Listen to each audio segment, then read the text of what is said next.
Movie के शुरू में हमें एक कपल जेसी और गेराल्ड को दिखाया जाता है। यह पैकिंग कर रहे थे क्योंकि यह एक लेक हाउस में अपनी वेकेशन के लिए जा रहे थे। दरअसल कुछ समय से इन दोनों का रिलेशनशिप ठीक नहीं चल रहा था। यह एक दूसरे को टाइम नहीं दे पा रहे थे, इसलिए अपनी रिलेशनशिप को वापस से ठीक करने के लिए यह कुछ समय साथ बिताने के लिए जा रहे थे। अब यह लेक पर जा रहे थे तो इन्हें रास्ते में एक कुत्ता मरे हुए जानवर को खाता हुआ मिलता है। फिर जब यह लेक हाउस पहुंचते हैं तो उस कुत्ते को अच्छा खाना खिलाने के लिए पुकारते हैं क्योंकि एक एनिमल लवर थी और दूसरी तरफ गेराल्ड वॉशरूम में एक टेबलेट खा रहा है। दरअसल यह टेबलेट पावर वाली है। यह दोनों यहाँ आए ही इसलिए हैं मजे करने। इसके बाद गेराल्ड जेसी के पास आता है और गेराल्ड को देखकर वह कुत्ता भाग जाता है। अब गेराल्ड जेसी को अंदर लेकर आता है और जल्दबाजी में यह मेन गेट को खुला ही छोड़ देते हैं। अब आगे जेसी एक हॉट नाइट ड्रेस पहन लेती है। जेसी को इसकी ड्रेस में कुछ चुभता है जो ड्रेस का टैग होता है और यह इसको निकाल कर ऊपर रेक पर रख देती है और लेट जाती है। इसके बाद गेराल्ड आता है जिसके हाथों में हथकड़ियां होती हैं और यह जेसी के हाथों में हथकड़ियां लगाकर इसे बांध देता है। यह जेसी से कहता है कि आज मैंने कुछ मस्त प्लान किया है जो हमेशा यादगार बना रहेगा। मैं जैसा कहता हूँ तुम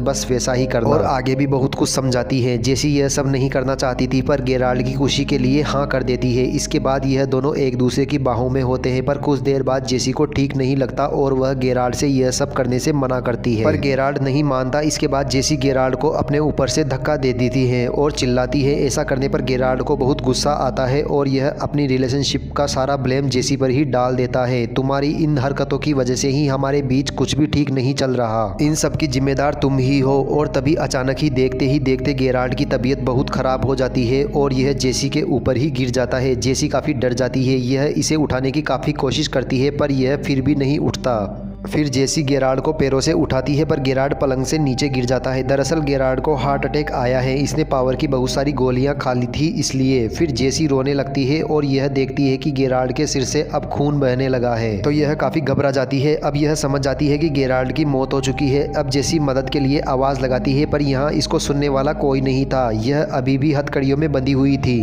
इनके घर के आसपास कोई दूसरा घर भी नहीं था। यह यहाँ फंस चुकी थी। अब यह कई घंटे तक ऐसे ही बंधी रहती है। फिर जेसी को घर के अंदर किसी की आने की आवाज़ आती है मगर यह कोई इंसान नहीं बल्कि वही कुत्ता होता है। अब यह गेराल्ड की बॉडी से जो खून निकल रहा था उसे चाटने लगता है। जेसी इसे भगाने की कोशिश करती है पर कोई फ़ायदा नहीं होता। खून चाटते हुए कुत्ता गेराल्ड की बॉडी को नोचकर खाने लगता है। तभी अचानक गेराल्ड उठकर खड़ा हो जाता है और वह जेसी को ब्लेम करने लगता है मगर अभी भी गेराल्ड की बॉडी ऐसे ही पड़ी हुई थी। दरअसल यह जेसी का भ्रम होता है। अब जेसी के दिमाग में गेराल्ड का भ्रम हो गया था। अब जेसी के मन में भ्रम होता है कि इसने अपने आप को हथकड़ियों से छुड़ा लिया है पर यह तो अभी भी बंधी हुई थी। अब इसके मन में गेराल्ड का भ्रम अभी भी चल रहा है जिसमें गेराल्ड इससे कह रहा है कि तुम्हें बचाने के लिए यहाँ कोई भी नहीं आएगा, तुम ऐसे ही तड़प कर मर जाओगी। तो जेसी का भ्रम कहता है कि तुम चिंता मत करो, कोई ना कोई रास्ता जरूर निकलेगा।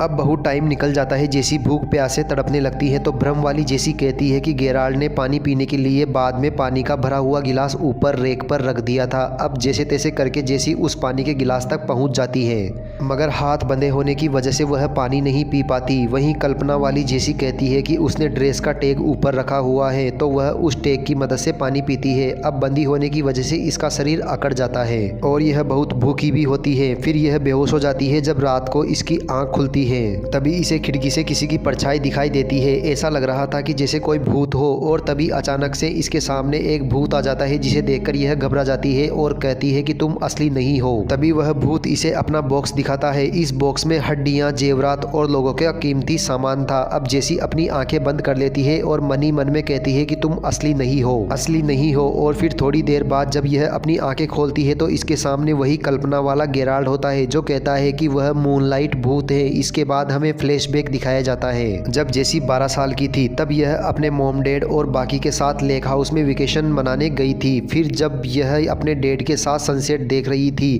तो इसके डैड इसके साथ बहुत ही गलत काम करते हैं और फिर इसके डैड इससे अपनी गलती के लिए माफ़ी मांगते हैं और उल्टा उससे ही कहते हैं कि इसमें तुम्हारी भी गलती है और अगर तुमने तुम्हारी मॉम से कुछ भी कहा तो वह तुम्हें ही गलत समझेगी और तुम्हें सजा भी देगी। इसके बाद जेसी अपनी मॉम से कुछ नहीं कहती और सब कुछ अकेले ही सहन कर लेती है। अब कहानी प्रेजेंट में आती है जहां पर वही कुत्ता जेसी के पैर को चाट रहा होता है और यह इसके पैर पर काट भी लेता है तो जेसी लात मारकर इसको यहां से भगा देती है तो यह कुत्ता फिर से गेराल्ड की बॉडी को खाने लगता है। तो कल्पना वाला गेराल्ड आता है और कहता है कि अभी तो तुम्हारी बॉडी में इतनी ताकत है कि तुम कुत्ते को भगा रही हो, मगर कुछ ही दिनों में तुम्हारी यह ताकत खत्म हो जाएगी तो तुम क्या करोगी? मेरी बॉडी को छोड़कर वह कुत्ता फिर तुम्हारे ताजा मांस को खाएगा और वह मूनलाइट भूत तुम्हें मार देगा, तुम्हारा मरना तो तय है। फिर कल्पना वाली जेसी आती है और कहती है कि जेसी गेराल्ड की बातों पर यकीन मत करना, वह तुम्हारी हिम्मत तोड़ना चाहता है। तुमने कभी भी लाइफ में फाइट बैक नहीं किया, तुम्हारे डैड ने तुम्हारे साथ गलत किया, तुमने जब भी जवाब नहीं दिया, तुम हमेशा डरती रही और यही तुम्हारी सबसे बड़ी कमजोरी है। और वही तुमने ऐसे इंसान से शादी की जो तुमसे उम्र में काफी बड़ा है। तुमने उस पर आंख बंद करके भरोसा किया और उसने तुमसे बिजनेस का बहाना करके कितनी बार चीट किया। वह रात रात भर घर नहीं आता, फिर भी तुमने उसे कुछ नहीं कहा। दरअसल यह कल्पना वाला गेराल्ड और कल्पना वाली जेसी, यह इसकी पॉजिटिव और नेगेटिव सोच होती है। अक्सर हम जब भी मुसीबत में फंस जाते हैं तो हमारा दिमाग दो तरह की सोचता है, एक पॉजिटिव और एक नेगेटिव। और जेसी के साथ भी ऐसा ही हो रहा था। अब जेसी अपने बचपन की यादों को याद करती है जब इसके हाथ में चोट लग गई थी और खून बहने लगा था। अब यह फैसला कर लेती है कि यह बचपन की तरह ही कांच के गिलास से अपने हाथ की नसों को काटकर खुद को मार लेगी।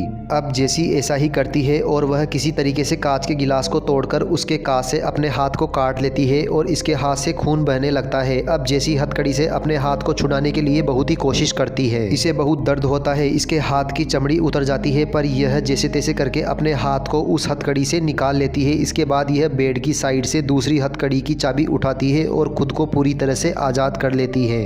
अब इसकी हालत इतनी कमज़ोर हो जाती है कि यह सही से चल भी नहीं पा रही थी, मगर यह जैसे तैसे करके घर से बाहर निकलने की कोशिश करती है। अब यह बाहर निकलती है तो इसके सामने वही मूनलाइट भूत आ जाता है। तो जेसी उससे कहती है कि तुम असली नहीं हो। इसके बाद यह भूत जेसी के पास आता है और जेसी के सामने अपना बॉक्स खोलता है। इसके बाद जेसी इसे अपनी वेडिंग रिंग दे देती है और बाहर आ जाती है और कार लेकर यहाँ से निकल जाती है। कुछ दूर जाने के बाद रास्ते में जेसी की हालत खराब होने लगती है, इसे चक्कर आने लगते हैं। यह फिर भी गाड़ी चलाने का प्रयास करती है, मगर यह बेहोश हो जाती है और गाड़ी पेड़ से टकरा जाती है। मगर अच्छी बात यह थी कि यहाँ आसपास घर थे। एक्सीडेंट की आवाज़ सुनकर एक फैमिली जेसी के पास आती है और इसे रेस्क्यू कर लेते हैं। फिर आगे हमें दिखाया जाता है कि जेसी अब ठीक हो गई है और गेराल्ड के जाने के बाद इंश्योरेंस का सारा पैसा जेसी को मिल गया है और इन पैसों से यह एक अनाथ आश्रम खोलती है जिसमें यह उन बच्चों की मदद करती है जिन्हें बचपन से ही टॉर्चर किया गया हो। मगर जेसी को अब भी रात में नींद नहीं आती, इसे अब भी सपने में वही मूनलाइट भूत नजर आता है जिससे यह रात को ढंग से सो भी नहीं पाती। वहीं पुलिस को वहां लेक हाउस पर जेसी की वेडिंग रिंग भी नहीं मिलती। इसका मतलब यह था कि वह मूनलाइट भूत असली है और फिर उस घटना को 6 महीने बीत जाते हैं। फिर एक दिन जेसी जब न्यूज़पेपर पढ़ रही थी तो इसकी नज़र एक किलर की फोटो पर पड़ती है और उस पर लगा फोटो इस मूनलाइट भूत की तरह ही था। यह आगे पढ़ती है तो पता चलता है कि वह किलर लोगों की बॉडी को कब्रिस्तान से निकालकर उनकी हड्डियां, बॉडी पार्ट्स और साथ में ज्वेलरी कलेक्ट किया करता था। फिर कुछ दिन बाद वह किलर और ज़्यादा पागल हो गया और अब वह जिंदा लोगों को मारकर उनके बॉडी पार्ट कलेक्ट किया करता है। अब यहाँ पर एक सवाल उठता है कि उस किलर ने जेसी के साथ कुछ क्यों नहीं किया। तो दरअसल वह किलर सिर्फ आदमियों के साथ ही गलत काम करता था, इसलिए जेसी बच गई। फिर जब यह किलर एक इंसान पर अटैक करता है तो वह पकड़ा जाता है और पता चलता है कि इसके साथ कुछ हो गया था जिसकी वजह से इस किलर के हाथ पैर और सर फूल गया था और यह काफी बड़ा हो गया था जिस वजह से यह भूत की तरह दिखता था। अब आगे जेसी कोर्ट रूम में जाती है जहाँ पर किलर की पेशी होती है और यह जेसी को देखकर वही बात दोहराता है जो बात जेसी ने उससे देखकर कही थी कि तुम असली नहीं हो। अब जेसी इसे देखकर डरती नहीं और इसके पास जाती है और कहती है कि तुम मेरी याद से कई गुना छोटे हो। इसके बाद जेसी खुश होकर कोर्ट रूम से बाहर निकलती है। अब यह जिंदगी की सभी हथकड़ियों से आज़ाद हो चुकी थी और इसी के साथ यह मूवी यहीं खत्म हो जाती है। दोस्तों, यह मूवी आपको कैसी लगी? अगर वीडियो पसंद आई हो तो चैनल को सब्सक्राइब कर दीजिए और वीडियो को लाइक कर दीजिए। मिलते हैं अगली वीडियो के साथ।